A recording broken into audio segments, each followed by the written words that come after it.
তো প্রথমেই আমরা দেখাচ্ছি এই পাপ্পিটাকে। যখন আমরা এই পাপ্পিটাকে ফার্স্ট দেখতে পাই, ওকে আমরা বাড়িতে নিয়ে আসি, কারণ ও খুব কাঁদছিল। সেই ফুটেজটা আমি নিতে পারিনি, কারণ আমার মনে ছিল আমাকে বাচ্চাটাকে সামলায়। তো বাড়িতে আনার পর সর্বপ্রথম ওর খিদে নিশ্চয়ই পেয়েছে, যার জন্য আমরা ওকে একটুখানি মিল্ক দিয়েছিলাম।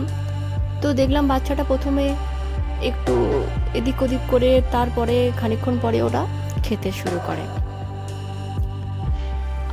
তারপরে ও চারিদিকটা ঘুরে ঘুরে দেখে, এদিক ওদিক সুসুপটিও করে। ঠিক আছে, কোনো ব্যাপার নয়। আমার বাড়ির বিড়ালগুলোও ওকে যথেষ্টভাবে অ্যাকসেপ্ট করে নেয়। তা আমরা ডিসিশান নিয়েছিলাম যে আমি আর আমার বোন নেক্সট দিন যেখান থেকে বাচ্চাটা পেয়েছি তার চারদিকটা আমরা খুঁজে খুঁজে দেখব। আমাদের ধারণা যে এই ভুবনেশ্বরে এখন যে চারিদিকে কুকুরদেরকে তুলে নেওয়া হচ্ছে স্টেরিলাইজেশনের জন্য, তো হয়তো ওর মাকেও এইভাবে নিয়েছে। তা অনেক খোঁজার পর কতগুলো বাচ্চাকে আমরা দেখতে পাই ফিল্ডে এখানে খেলা করছিল। তারা বাচ্চাটাকে দেখে, কুকুরছানাটাকে দেখে চিনতে পারে, আর তাদের ধারণা যে এই বাচ্চাটা ওরা দেখেছে। এটা হচ্ছে শর্টকাট। অ্যাকচুয়ালি ঘুরে ঘুরে অনেকগুলো অলিগলি আছে, হতে পারে বাচ্চাটা কোনো অলিগলি দিয়ে বেরিয়ে এসেছিল ওর মাকে খুঁজতে। বাচ্চাগুলো জানায় যে ওর মাকে অনেক দিন থেকে দেখতে পাওয়া যাচ্ছে না, তা ওই এদিক সেদিক এটা সেটা খাচ্ছিল ওর বাচ্চাগুলো। দেখুন আমরা কি অবস্থাতে গেছি। কিছুদিন আগে এখানে বৃষ্টি হয়েছিল, কাদা এখানে জলেতে ভর্তি।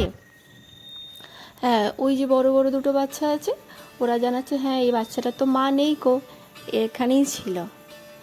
দেখুন এখানে কোনো রাস্তা নেই যাওয়ার বিকল্প, ওই জলটার উপর দিয়ে নইলে দেয়ালের উপর দিয়ে। আমরা যার জন্য দেয়ালের উপর দিয়েই যাবো ওই দিকটাতে দেখতে। ফাইনালি দেখা যাক যে কি কিছু যদি আমরা পাই, ওর মাকে খুঁজে পাই, ওর মাকে দিয়ে দেবো। যে সামনের বাচ্চাটা আমাদেরকে ডেকে ডেকে নিয়ে যাচ্ছি, ও কোনখানটাতে থাকে।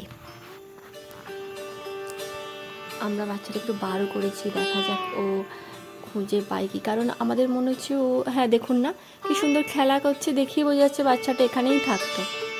কিন্তু দুর্ভাগ্যবশত আমাদের যেটা ধারণা সেটাই ঠিক হয়েছে, যে বাচ্চাটার মা নেই, হয়তো বাইরে বেরিয়ে দিচ্ছে, অ্যাক্সিডেন্ট হয়েছে, আর তা নাহলে হয়তো বিএমসিওয়ালা এখান থেকে তুলে নিয়ে গেছে স্টেরিলাইজেশনের জন্য।